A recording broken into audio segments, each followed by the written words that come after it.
Today, the psychology of cheating. Why does cheating happen? And how do we stop cheating from happening? Today, disclaimer, you guys, every time I do one of these talks on cheating, I've worked with hundreds, if not thousands, of people who've committed affairs of every type. Look, I have great compassion for pretty much everybody. I try to, okay? Everything I'm going to say today, if it comes with an angle of compassion, understand that nothing I'm saying is condoning cheating. Cheating is always a choice. Cheating is not the right move. It's never the right move for anything. Don't do it. And we can still have compassion for people. Who knew? You can still have compassion for other human beings. So if any of you leave comments today about like, this guy is condoning cheating, I've already disclaimed I am not condoning cheating and I never will. So with that in mind, okay, why does cheating happen? Well, we're going to split cheating into two camps, okay? One is cheating from people who essentially have personality disorders. They are incapable of viewing other people as people. They view people as objects. They don't care about hurting them. They have very little ethical code at all. It is legalism. What can I get away with the least amount of consequences?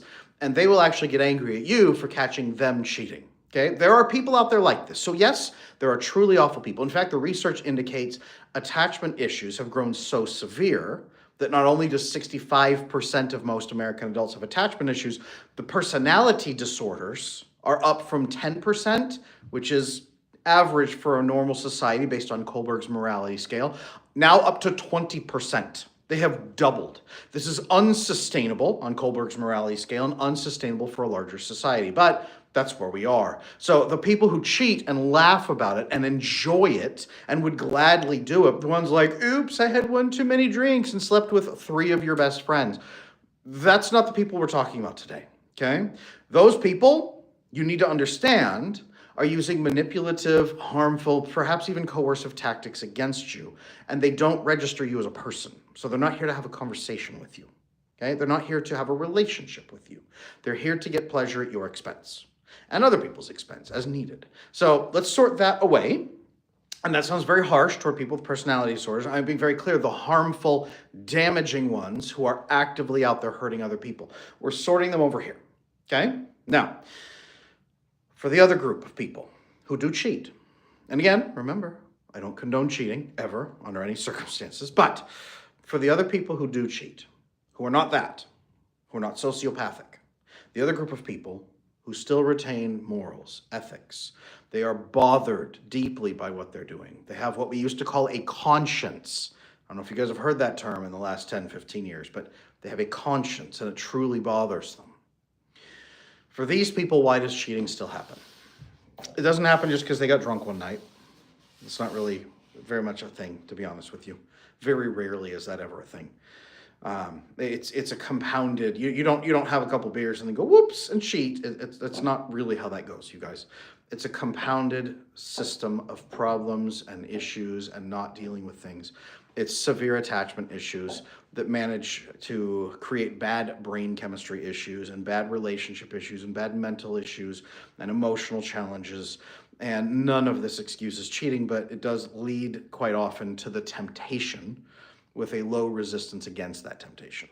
Okay? So let's talk about why avoidantly attached people, men and women, can cheat. There's a variety of reasons, okay? And they're not evil human beings. Why do they cheat? Well, quite often, we've talked about this before, it's because when they are chronically activated in that sympathetic nervous system state, when you have attachment issues, it's a form of trauma from infancy. So you were built from almost day one with trauma in you. So your brain now has a strange mechanism in it. The other human relationships actually tag into your amygdala, the fear response area of your brain, the fear center, as dangerous. So human relationships now become dangerous.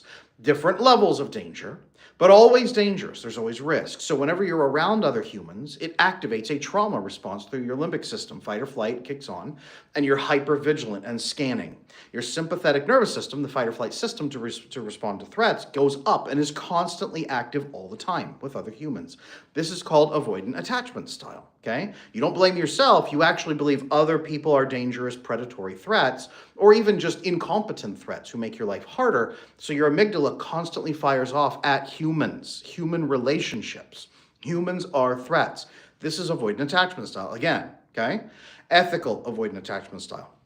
The more severe versions where they'll cheat on you and laugh about it, manipulative avoidant style, manipulative avoidant attachment style going off the charts into antisocial personality disorder, narcissistic personality disorder, off the chart over that direction, okay?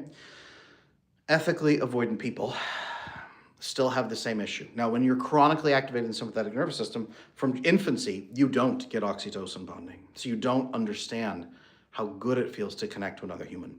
Imagine if you grew up in a world where there was no benefit whatsoever for you for connecting to other humans, but you felt lonely anyway. And even if you connected to people, it just made you in more danger. It made you more unhappy. Imagine if the novelty dopamine, the dopamine receptors that you get, only lasts about 5 to 7 months in a romantic relationship and then it dies. And now you have no joy or pleasure or anything whatsoever connecting to other humans. So now you have to think of reasons to stay with them. You're lonely without them, but you're also hyper-vigilant, stressed out, and exhausted with them. And now after 5 to 7 months, you get no benefit. This sets up, unfortunately, a system where you don't get vasopressin bonding either from not solving problems together with people. So you lack the two primary bonding hormones humans, mammals need, vasopressin and oxytocin. And you also have almost no serotonin in your system, so no contentment. You don't feel loved or affectionate or snuggly or warm.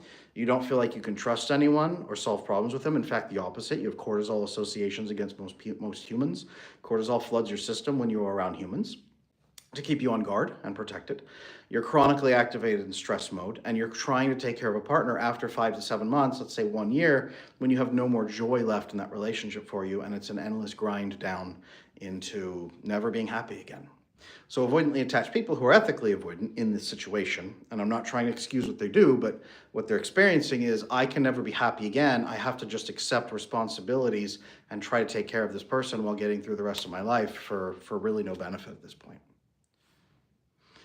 This is not sustainable, obviously. They start to burn out through high levels of stress, and what they do is manage it with dopamine. Because they don't get oxytocin, their GABA is low. GABA is an inhibitory neurotransmitter that shuts down cortisol, so their cortisol is unregulated. Every time a work problem happens, you see their stress level go through the roof and they can't handle it. They pull back and dopamine binge to try to cope. It's the only thing that cools off the nuclear reactor. And that's it. It's like their nuclear reactor's cooling system is broken, so they just have to stand there with a fire hose, spraying their nuclear reactor over and over and over, hoping that cools it down. That's them dopamine binging. So why does cheating happen?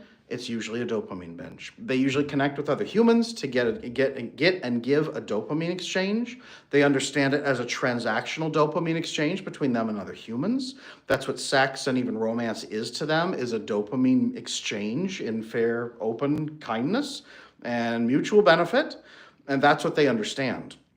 It's also why they don't understand how much it hurts, typically, when they cheat on somebody. They know it gives them stress and cortisol for breaking their word, but in that moment, they are so broken down and tired and exhausted, they make a very bad choice, and they dopamine binge and then say, oh man, now, okay, this would upset them if they ever found out, but they don't understand the oxytocin bonding, the true intimate personal connection with the other person.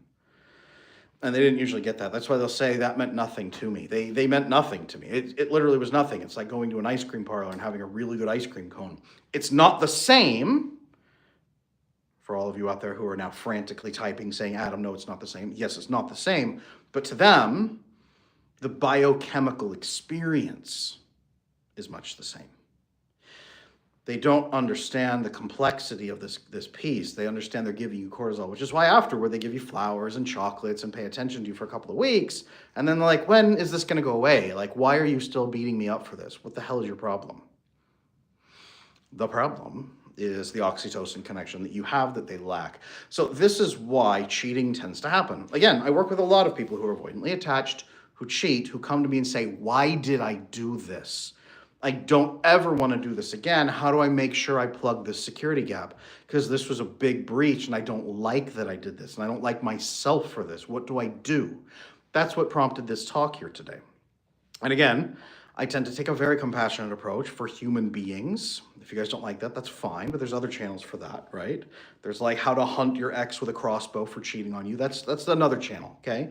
This channel is when a good, decent human being cheats, what leads them to that?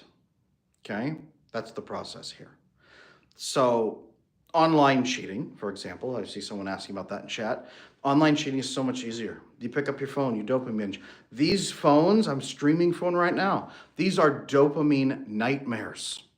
These fry your receptors day and night and make you less sensitive to overall dopamine because you're constantly binging it. So you actually need more dopamine in your life now to even accommodate that because your receptors are starting to build up, just burn out. Again, avoidant people, no oxytocin, no vasopressin, low serotonin, no awareness realistically of the intimacy of sex and the personal connection of sex. Massively unregulated cortisol leading to temptation, as they also burn out on their ability to connect with their partner and with dopamine because those receptors burn out and they need more. Which is why they'll ask you about a threesome or about like crazy lingerie and toys or like swinging from the chandelier just to try to get something going. That's usually what they're doing. A lot of men in their 20s and 30s now have erectile dysfunction specifically for this problem. They're supposed to be driven by oxytocin to be with a long-term partner. They're not, so the dopamine dies and now they can't even rise to the occasion anymore. Tremendous amount of that. And then they make a very bad, foolish, inexcusable choice that's also understandable through their system, how they could be tempted that direction, but again, not excusable and not okay. Make sense? A lot of people say, just because you're talking about the chemicals, that doesn't excuse the act, and that's true. That's true. I talk a lot about chemicals on here, you guys. I talk about a lot about oxytocin, vasopressin, serotonin, dopamine, cortisol. I talk a lot about those. And I never want you to take from this that those levels going up or down compels a person to make a moral choice. I believe firmly that we always have a moral choice. And again, that cheating is never okay. But when somebody walks into my coaching practice or with me and my coaches or in my coaching group and says, I have had an affair and I need to understand why, I don't stand there for 20 minutes insulting and berating them about you made a terrible choice, you're a bad person. I say, I think I have an idea probably what led to your temptation and what led you to do that and the starvation you were experiencing. Let's fix the starvation. Let's fix the bonding issues. Let's help you understand intimacy and personal connection.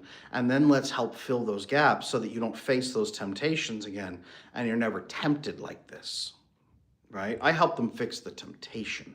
I'm not here to excuse or punish their moral choices. That's not for me, guys. That's someone else, okay? That's someone else. I'm here to show people how to get through their temptations and not experience those anymore. That's my job, okay? As we take an avoidantly attached person, I'm going to talk about disorganized people here in a minute. I can feel you guys asking. As we take an avoidantly attached person and teach them about oxytocin that's missing, teach them about vasopressin that's missing, teach them that they're living in a constant, stressed out sympathetic nervous system activation state, that they are endlessly hypervigilant around other humans, and the only reason they can relax at any moment is when they're away from humans, and that they are not properly bonding. It's almost like a reptilian brain when they're with other people instead. Okay? They're not sociopaths. Again, I want to make that clear. That's something distinctly different. This is avoidant attachment style. It's a protective mechanism to the infant level trauma. As you do this, as you educate the avoidant person, they're skeptical but hopeful because they've been lonely their whole life. Because we're social mammals. We're not actually reptiles. We're social mammals. So having a brain state in a reptilian state, not good for us. It grinds you down, gives you heart attack, cancer, stroke, crushing loneliness, low oxytocin, low GABA, so then high unregulated cortisol, terrible melatonin, so you don't sleep at night, low testosterone in your mid-30s and on. Guys, it's brutal deaths and low quality of life and early death, checking out 2, 3, 4 decades earlier than you normally would. It's a survival state for a bad environment, and your brain still thinks you're there. So educating them on that, helping them connect with their partner, friend, family, 2 to 3 humans they can connect with and begin calming down and relaxing from that trauma experience and choosing to trust, and then oxytocin and vasopressin bonding, and finally experiencing those and the weirdness of that feeling of it stimulating your vagus nerve in your chest, and then the serotonin release from that vagus nerve that comes up from the gut and fills you with contentment and joy and relaxation, and you're actually bonded with people and trusting them, and it feels terrifying at the first time, but your life life quality increases so massively, it's not even funny. And as they begin to experience that, this is what replaces the novelty dopamine in the relationship of deep personal attraction to a partner that's lifelong, constantly being renewed, constantly helps you rise to the occasion because it's more powerful than dopamine, raises your testosterone levels as well, and it's high libido for both partners and high satisfaction and intimacy. Now there's no more room for temptation to cheat.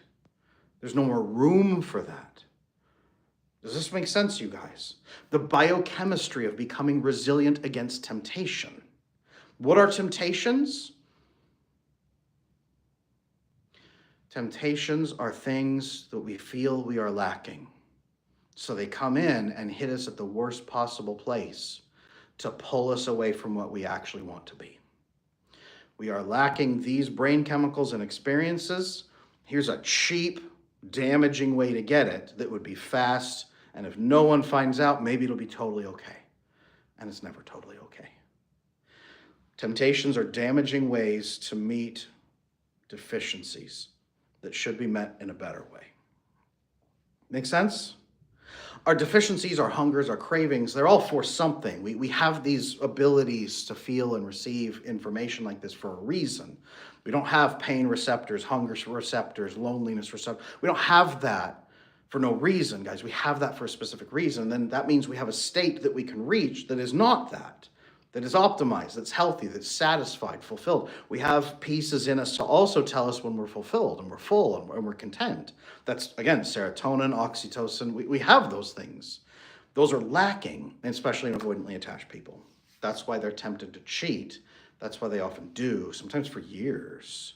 And they don't understand what the difference makes. Now, disorganized folks are a little bit different. They actually have a strange tendency to cheat, to try to sabotage the relationship and make themselves stop feeling for the other person, or prove that they still have control, or drive the other person away. It's a moment of panic and fear that builds and culminates until they go out and face that temptation, but the temptation is a little different. It can also be similar where they're craving the connection, but it's not usually a pure dopamine experience. The disconnection with disorganized folks, the blend of both anxious and avoidant, they're craving oxytocin through approval, and they get it in a flood when they have sex with somebody, but it's never enough. So it's constantly chasing a new hit, while sabotaging, while being afraid of trusting in connection, while being afraid of monogamy, while craving monogamy. It's a whirlwind where they're usually cheating to sabotage, or because they're starving, even though they're being fed, and it's never enough, and they're compensating for that. That's usually the process. Passion and spark be considered dopamine? Absolutely. Infatuation, passion, lust, yes, it's novelty dopamine. It's novelty dopamine, you guys. That's what that is. When people say, let's bring the spark back, what do? Toys, lingerie, a threesome, all of this is dopamine. All of this is dopamine. Bringing the real spark back means initiating vasopressin bonding. Biochemically, you must have vasopressin initiated in your system, and as you do, it compels you to then seek oxytocin connection and drives a rich, fulfilling second, third, fifth honeymoon state where you go into a whole new honeymoon. That's what we're supposed to be doing. People always like, humans are not built for monogamy. The passion wears off. No, the dopamine wears off in 7 months. Vasopressin and oxytocin must be renewed constantly throughout the life cycle. And our hunter-gatherer ancestors would have done that effortlessly as they were fighting endlessly to survive together. But we have to make things happen to do it. Similar to why do we go to the gym when our hunter-gatherer ancestors didn't have to? We go to the gym because we don't live like them. We're actually in a non-optimized state that our body is not built for. Same thing with having to initiate vasopressin and oxytocin bonding on purpose. You can build loving, intimate, fulfilling, lifelong, high libido relationships that are monogamous and connected. But you have to initialize vasopressin and oxytocin bonding back and forth on purpose and constantly renew it as a couple. And that's bringing back true intimacy and a whole new honeymoon state. That's what you've got to do, you guys. That's what you've got to do. So that's what we've got to do, you guys. That's what cheating is. for good people, good-hearted people who have a conscience. I don't mean great, perfect, wonderful people who are always flawless and they have no problem. No, but people who actually have a conscience, people who do have an ethical code and they know they're breaking it and it makes them miserable, but they're tempted in doing it anyway. And again, I'm not here to paint them as eternal victims that we all just need to pat on the back, give them a hug, and send them on their way. They need to do serious work because they're actually hurting other people, and with maybe sometimes not knowing what they're doing or feeling like you can't stop. In the case of disorganized people, they're usually compelled by their limbic system. They feel it at least, but I still believe the choices are there. I'm never going to reach a place where somebody said, or I say somebody didn't have a choice. They always have a choice. We always do. So why does cheating happen? Because through attachment issues, trauma, brain chemistry, people reach such painful deficiencies or such painful places that temptations start to sound good. And they rationalize following through on that temptation to alleviate the pain or the starvation they're feeling. And afterward, they realize what has happened, and they try to change their state, but they don't actually change their state, so they loop back in. The only way you change this is by fully resolving the attachment issues, which, yes, does mean resolving the original trauma component, but not by going back and crying on a couch for 6 months about it in therapy. It's about having real conversations today that build different relationships forever, actually fixing your attachment. So everything we talk about on here on this channel, everything we talk about, it all comes back to both people must fully fix their attachment together, plus with other people. There is no catering, there is no halfway, there is no one person fixes and the other doesn't and the other just benefits. That's not how this works, and that's not how cheating stops. So build a loving, intimate, secure relationship with good family, friend connections as well, where your brain chemistry is optimized to the place it needs to be, and you're not going to face the temptations of cheating. Similar to if you are properly working out and giving yourself nutrients and doing everything you possibly can, you're most likely going to avoid a tremendous amount of medical challenges. Not all of them, certainly, but many of them. So, guys, you want to make this work? You want to stop cheating? Fix your attachment. You want to stop your partner? Hopefully. Or you at least want to, let's say it different, because you can't stop someone from cheating. Another person. Do you want to give the best possible shot to your partner passing their temptations? Make sure you have secure attachment together. It's not on you to stop your partner from cheating. Everyone has to make their own choices. And when someone cheats, I never look and say, oh, it was his wife's fault because she didn't sleep with him, or oh, it's her husband's fault because he didn't pay attention to her. I think that's bullcrap. But I will say that nurturing your partner and calling them to be their very best can help them make a better decision when the temptation hits and they can say, I'm feeling really tempted right now and I don't like this. I need to take this information and do something to plug the gap and resolve the real issue, not do this. If you're starving, if you haven't eaten in 2 weeks and you see a hot dog in the gutter, it's been 2 weeks, you're like, that hot dog actually looks pretty tasty. But when you've just had a nutrient-rich meal that morning, you walk by and go, ew, that's disgusting. Who would eat that? Okay? Starvation. Deal with the starvation. Deal with the fear. Deal with the attachment issues. Cut down the temptations. Talk about these things as a couple. How can we both be resilient against temptations? How can we both make sure we're not starving? How can we make sure we're both satisfied? I've been married, how many years is it now? Oh my goodness. I've been with her since 2008 and we got married in 2009. What year is it? Okay, 16 years. We've been married 16 years. Thank you guys. We got 5 kids. You better believe my wife and I are having conversations. How can we make sure each other are strong against temptations? Because they'll come. They'll come. You got a smartphone. This is a smartphone right now I'm recording on. You know how many times I get ads for like, cheat on your wife, or come watch this video. It's amazing. I sign on Twitter. I've got 75 DMs like live nudes right now. Like, guys, it takes so much willpower to be strong against random crap. And they're hoping that one day you're weak and hungry enough to make a click. That's what they're hoping for. They bank on your worst possible days. So work together as a couple to make sure you don't have those low moments, that you buffer against them, that if you do have them, they come toward you. You go toward each other, you work together, you love each other. Have open, frank discussions about these things. If you're ever tempted, come to me. Let me help you. Hey, let's have a conversation. Are we both fulfilled? What would it take to get us there? Where are you not fulfilled yet? Where am I not fulfilled yet? How can we explore that together? That would be exciting. There's conversations to have. So, all right, 16, I got you. Yeah, there you go, Tim. There you go. And Tim and Miranda, you got it. You got it.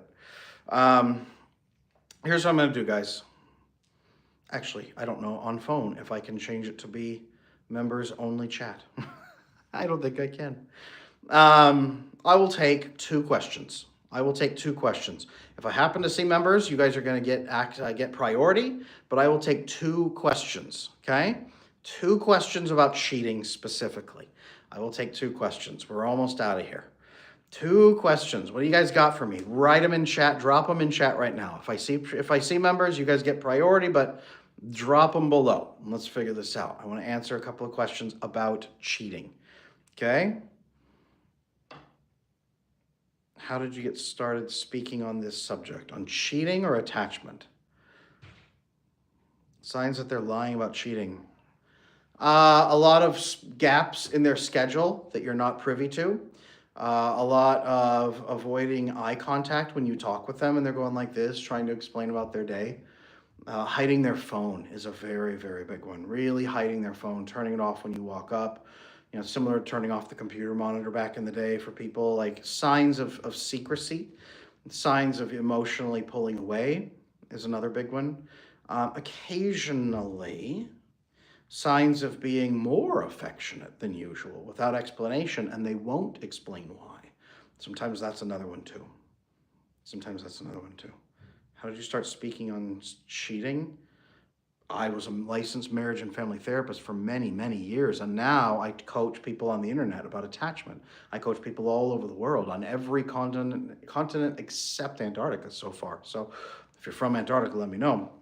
But I've been working with couples and affairs and stuff like this for years, you guys. So it's part and parcel of what I do. Should I ever ask to see his phone? My wife and I have a completely open phone policy. At any time, she can grab my phone, I can grab her phone, and we do. And you know what? We don't usually go through each other's messages. We go through each other's photos, usually because I have a ton of photos of our kids on there. It's more the spirit. If someone grabs your phone, what do? Do you get all tense and angry? You're just like, oh, hey, yeah, go in the photos. I got some memes in there. I got some videos of the kids, right? Yes, I actually think that couples should be checking phones, to be honest with you. Not aggressively, but I think there should be a time where you purposely together swap phones and say, hey, I heard this guy on the internet say that mutual trust is built by checking in with each other. So can we just can we swap phones where you look at my phone, I look at your phone, and we just check in to see what the other person's doing. It's not even like, are you cheating on me? It's what is your life like in this device that is now attached to your hand? That would be great. Archeon, I see you. The member, can a lack of prior relationships and insecurity cause cheating? Lack of prior relationships? No. Insecurities can, through attachment issues, if you're not resolving them, not communicating about them, and then it leads to emotional starvation, and then you start sabotaging, and then you give in to temptations and don't talk about it. It's not talking about things in that case that actually leads to the issues. So there we go. Do you read private letters also? People that email me or email me and the team, we love to read stuff and we love to help. You guys can send us a message if you need to at support@adamlanesmith.com. Support@adamlanesmith.com. Frankly, Scarlett. Hi, good to see you. About avoidant, can you speak to anxious? Any cheating I've experienced were in those from attention from others? Yeah, anxious people do cheat, but usually from what purely 100% anxious, they usually cheat after 10 or 20 years, and usually when the other person has cheated, not always. If it's a second or third marriage, more likely to cheat. Typically, I look for the anxiously attached partner to have been cheated on in the current relationship and then be able to rationalize it. But if I see an anxious person cheating earlier in relationships, that's where I tend to look for disorganized attachment style. I didn't get enough attention. I need attention from a variety of sources. Frankly, I'm looking more at that point for disorganized attachment style of it's never going to be enough. I have significant trauma. I need lots of attention to numb me out from my fear. And they're endlessly trying to outrun that fear and that trauma response, if that makes sense. So that's the component. Working on it. Thank you for the donation. I appreciate you. Every bit goes to support the channel and goes to support this message. So thank you very much. I appreciate you. So there we are. All right, guys, thank you for sharing this time with me. I have another stream scheduled for tomorrow, 11 a.m. U.S. Central Time. I will be here. Same time slot. We're just ending right now. I'll be here. I'm happy to answer questions, and I'll talk to you then. Talk soon.